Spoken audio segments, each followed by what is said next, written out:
అలానే మిస్సెస్రావు కంచె chain Mason's అందంగా ఉద్యోగులే అవినీతికి దోపిడీకి పాల్పడుతూ ప్రభుత్వ ఖజానాకి జమ కావాల్సినటువంటి అమౌంట్ని దారి మళ్లిస్తున్నారు. ఫలితంగా కొన్ని వేల కోట్ల రూపాయలు ప్రభుత్వం నష్టపోతుంది. అది కూడా వాణిజ్య శాఖ పరిధిలో జరుగుతుంది. అనేక డిపార్ట్మెంట్ల పరిధిలో కూడా జరుగుతుంది. ఎక్కువగా వాణిజ్య శాఖ పరిధిలో జరుగుతుంది అనేటువంటిది ఇప్పుడు అసెంబ్లీలో అధికార పార్టీ ఎమ్మెల్యే మాట్లాడటం అనేది విశేషం. అంటే ఆంధ్రప్రదేశ్లో కాదు, తెలంగాణలో కానీ ఆంధ్రప్రదేశ్లో ప్రత్యేకించి ఉద్యోగుల యొక్క అవినీతి కొంతమందిది ఎలా ఉంది అని అంటే, ఏ ఇద్దరు పొలిటీషియన్స్ కలిసినా లేదా ఏ ఇద్దరు పౌరులు కలిసినా వీళ్ళ అవినీతి గురించే మాట్లాడుకుంటున్నారు. అంత విచ్చలవిడితనంగా అవినీతి ఆంధ్రప్రదేశ్లో ఉంది అనడానికి నిదర్శనం. సాక్షాత్తు అధికార పార్టీ ఎమ్మెల్యే వాణిజ్య శాఖలో జరుగుతున్నటువంటి అవినీతి గురించి, ప్రత్యేకించి ఎవరెవరు ఎక్కడెక్కడ ఎంత అవినీతి చేస్తున్నారనే దాని గురించి ప్రస్తావించారు అని అంటే, ఇక సామాన్యులు ఈ అవినీతి పరులైనటువంటి ఉద్యోగుల కారణంగా ఎంత బాధపడుతున్నారు మానసికంగా అనేది మీరు ఆలోచించాలి. ఇలాంటి పరిణామం ఎందుకు వచ్చింది? పాలకులు కఠినంగా లేనందువల్ల, పాలకులు ఉద్యోగులు ఒకటైనందువల్ల. ప్రజలకు రక్షణ కల్పించాల్సినటువంటి ఉద్యోగులు, పాలకులు ప్రజల నుంచి పన్నులను వసూలు చేసుకుంటూ ప్రభుత్వానికి రావాల్సినటువంటి అమౌంట్ని ఖజానాకి చేరకుండా దోస్తున్నారు కొంతమంది. ఇదే రవికుమార్ ఎమ్మెల్యే టీడీపీ ఆయన అసెంబ్లీలో ప్రస్తావించారు. ఆ ప్రస్తావన కనుక వింటే, మనం ఆయన చేసినటువంటి కొన్ని ఆరోపణలు కనుక వింటే, ఆంధ్రప్రదేశ్లో అవినీతి ఉద్యోగులు కొంతమంది ఎంత బరితెగించారు అనే దానికి ఉదాహరణగా మనం భావించడానికి అవకాశం ఉంది. సో ఇంతకీ ఆయన అసెంబ్లీలో ఎవరు ఏ విధంగా చేస్తున్నారు ఉద్యోగులు అనే దాని మీద ప్రసంగించారు. ఒకసారి చూద్దాం ఏమన్నారు అనేది. అవినీతికి ప్యాంటు షర్టు వేస్తే జగన్లా ఉంటుంది. నాడు నిజాయితీగా పనిచేసే వారికి బదిలీ, సస్పెన్షన్లు. 500 కోట్ల పైనే సంపాదించిన దుమ్ము రేపే అధికారికి ప్రాధాన్యం. వాణిజ్య పన్నుల శాఖ అధికారుల అవినీతిలో ఆదాయం కోల్పోతున్న రాష్ట్రం. ఆమదాల వలస ఎమ్మెల్యే కోన రవికుమార్ చేస్తుంది. అవినీతికి ప్యాంట్ షర్ట్ వేస్తే జగన్లా ఉంటారని అవినీతి మాత చెబుతుందని, అటువంటి అవినీతి చక్రవర్తి పాలనలో నిజాయితీపరుడైనటువంటి అధికారికి బదిలీ బహుమానంగా ఇచ్చి అక్రమార్కులకు మద్దతుగా నిలిచారని ఆమదాల వలస ఎమ్మెల్యే రవికుమార్ విమర్శించారు. వాణిజ్య పన్నుల శాఖలో కొందరు అధికారుల తీరుతో రాష్ట్రం ఎంతో ఆదాయం కోల్పోతుందన్నారు. అంటే జగన్మోహన్ రెడ్డి గారు అధికారంలో ఉన్నప్పుడు ఎవరినైతే నియమించారో అవినీతి అధికారులు వాళ్లే కొనసాగుతున్నారు అనేది ఇప్పుడు రవికుమార్ గారి యొక్క ఆవేదన. శాసనసభలో ఆర్థిక ప్రణాళిక, పన్నులు, శాసన వ్యవహారాల శాఖ బడ్జెట్ డిమాండ్లపై చర్చ సందర్భంగా కోన రవికుమార్ మాట్లాడారు.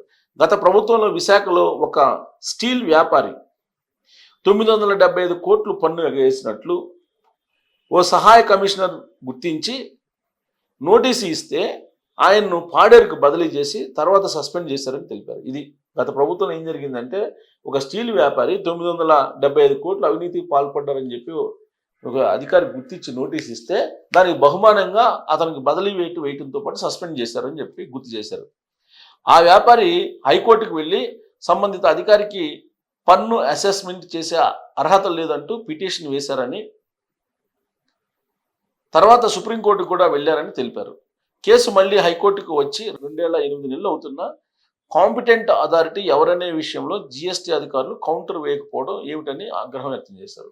సో నిజాయితీపరుడైనటువంటి అధికారికి ఇప్పటి వరకు ఆ శాఖ నుంచి కౌంటర్ ఫైల్ అయ్యేలా. విశాఖలో నిక్కు శ్రీనివాస్ అనే ఉప కమిషనర్ వైకాపా హయాంలో సొంతంగా వాణిజ్య పన్నుల శాఖ వెబ్సైట్ను రూపొందించి దాని ద్వారా వసూలు చేసిన 1200 కోట్లను సొంత ఖాతాలో వేసుకున్నారని. సో ఉక్కు శ్రీనివాస్ అనే అతను వైఎస్ఆర్ కాంగ్రెస్ పార్టీ హయాంలో సొంత ఒక వెబ్సైట్ను ఓపెన్ చేసి దాని ద్వారా జమ చేసే అమౌంట్ 1200 కోట్లు దోసేశాడంట. దీనిపై ఇప్పటికీ చర్యలు లేవని చెప్పి ఆయన రవికుమార్ గారు అసెంబ్లీ సాక్షిగా లబోదిబం అన్నారు. విశాఖ ప్రాంతీయ కార్యాలయంలో పనిచేసే శేఖర్ అనే అధికారిపై గతంలో ఏసీబీ దాడులు జరిగితే ఆయనకు కన్ఫర్మ్డ్ ఐఏఎస్ ఇవ్వాలని జగన్ ప్రభుత్వం సిఫారసు చేసింది. సో ఏసీబీ రైట్ చేసినటువంటి అధికారికి కన్ఫర్మ్డ్ ఐఏఎస్ ఇవ్వమని చెప్పి రికమెండ్ చేసిందండి జగన్మోహన్ రెడ్డి గారికి గవర్నమెంట్. ఇవన్నీ ఆ గవర్నమెంట్ ఉన్నప్పుడు జరిగినటువంటి దాష్టికాలు. వాటిని గుర్తు చేస్తూ ఇప్పటికి కూడా వాళ్ళ హవా కొనసాగుతుందని చెప్పి రవికుమార్ గారు చెప్తున్నారు. తాడేపల్లి ప్యాలెస్ చుట్టూ తిరిగే దుమ్ము రేపే అధికారి. వాణిజ్య పన్నుల శాఖ కేంద్ర కార్యాలయంలో పనిచేస్తూ ఇంటి పేరు దమ్ము అని ఉండి అవినీతిలో దుమ్ము రేపుతున్న అధికారి 500 కోట్లకు పైన సంపాదించారనే ఆరోపణలు ఉన్నాయని కోన రవికుమార్ ఆరోపించారు. సో ఇది తాడేపల్లి చుట్టూ తిరుగుతుంటారంట ఆయన. దమ్ము ఇంటి పేరంట, దుమ్ము రేపుతున్నాడంట. 500 కోట్ల పైన సంపాదించాడంట ఈయన. వాటిపై విచారణ జరుపుతుంటే సంపాదన 1000 కోట్ల వరకు ఉంటుందని తెలుస్తుంది అన్నాడు. ఒకవేళ ఎంక్వైరీ చేస్తే 1000 కోట్ల వరకు ఉంటుందని అంచనా వేయాల్సి వస్తుందంట. రెడ్డిస్ ల్యాబొరేటరీస్కి చెందిన జిఎస్టి రీఫండ్ ఫైల్ వస్తే ఆ అధికారి 135 కోట్లు ఎక్కువ రీఫండ్ ఇచ్చారని, రీఫండ్ ఫైల్ వస్తే ఇవ్వాల్సిన రీఫండ్ కన్నా 130 కోట్లు రీఫండ్ ఫైల్ తయారు చేశారంట. అప్లైట్ కమిషనర్ హోదాలో ఉన్న ఆ అధికారికి గత ప్రభుత్వ నేతలు అండదండలు ఉండేవని, గత ఎన్నికల్లో బాపట్ల ఎంపీ సీటుకు ఆయన ప్రయత్నాలు చేశారని గుర్తు చేశారు. అది అధికారులుగా ఉండటం, దోచుకోవటం, వందల వేల కోట్లు, తర్వాత రాజకీయాల్లోకి రావటం, రాజకీయాల్లో మళ్ళీ అవినీతిని పరాకాష్ఠకు తీసుకెళ్ళటం, ఇది జరుగుతుంది. కొంతమంది ఉద్యోగులు చేసేటువంటి కార్యక్రమం ఇది. ఇప్పటికీ నిత్యం తాడేపల్లి ప్యాలెస్ వద్ద తిరుగుతుంటారని పేర్కొన్నారు. రాష్ట్రానికి ఆదాయం బాగున్నా బాగలేదు అంటూ సాక్షి పత్రికకు తప్పుడు వివరాలు ఇస్తున్నారని మండిపడ్డారు. బకాయిలు ఎందుకు వసూలు చేయట్లేదు? జిఎస్టీ కొత్త చట్టం 2017 జూలై నుంచి అమల్లోకి వచ్చిందని, అంతకు ముందున్న వ్యాట్కు సంబంధించి 7,732 కోట్ల బకాయిలు ఉన్నా ఇప్పటికీ వసూలు చేయట్లేదని రవికుమార్ అన్నారు. వన్ టైం సెటిల్మెంట్ అమలు చేస్తే కనీసం 3,000 కోట్ల ఆదాయం వస్తుందని చెప్పారు. 2023-24 వరకు జిఎస్టీలో 11,863 కోట్లు పెండింగ్ ఉందని, కొంతమంది అధికారుల నిర్లక్ష్యం, అవినీతి కారణంగా వీటిని వసూలు చేయడం లేదని ఆరోపించారు. గత ప్రభుత్వంలో నకిలీ బిల్లులతో 515 కోట్లు స్వాహా చేశారని, ఢిల్లీ, ముంబై, చెన్నై నుంచి రాష్ట్రానికి బంగారం వస్తున్నా అధికారులు అడ్డుకోకుండా రాష్ట్రానికి రావాల్సిన ఆదాయాన్ని కొల్లగొడుతున్నారని ఆగ్రహం వ్యక్తం చేశారు. వీటన్నిటిపై తగిన చర్యలు తీసుకోవాలని డిమాండ్ చేశారు. ఇది విషయం. సో అధికారులు ఏం చేస్తున్నారు? ఢిల్లీ, ముంబై, కలకత్తా ఇలాంటి ప్రాంతాల నుంచి బంగారం వస్తుంటే ఆంధ్రప్రదేశ్కి దానికి ట్యాక్స్ వేయాల్సింది పోయి వదిలిపెట్టేస్తున్నారు. ఇదొకటి. రావాల్సినటువంటి జిఎస్టీ కానీ లేదంటే వ్యాట్కి సంబంధించిన బకాయిల్ని వసూలు చేయట్లేదు. రీఫండ్కి 100 కోట్లకి పెడితే 200 కోట్లు ఇస్తామని చెప్పి ఫైల్ పెడుతున్నారు. ఇంత దుర్మార్గపు అధికారులు, అవినీతి అధికారులు ఒక్క ఆంధ్రప్రదేశ్లోనే కనిపిస్తూ ఉంటారు. మరి ఆంధ్రప్రదేశ్ నీళ్లు, వాతావరణం, ఆ నేల ఏమో కానీ ఏసీబీ రైడ్ చేస్తే ఒక్కొక్కరి దగ్గర మినిమం 100 కోట్లు బయటపడుతుంది. మినిమం 100 కోట్ల రూపాయలు బయటపడుతుంది. మరి ఈ ఉద్యోగుల్ని ఏం చేయాలి? వీళ్ళు గజ దొంగలు అనాలా, లేదంటే వీళ్ళు డెకాయిడ్స్ అనాలనా? అవినీతి పరులు, నేను అనేది అందరినీ కాదు, డెకాయిడ్స్ అనాలనా? వీళ్ళు అసలు ఎందుకు ఉద్యోగాల్లో ఉంటారు? ఉద్యోగం నుంచి బయటికి వెళ్ళిపోవచ్చు కదా, సంపాదించుకున్నారు, అయిపోయింది. కానీ సంపాదించుకుని ఇంకా సంపాదించాలి.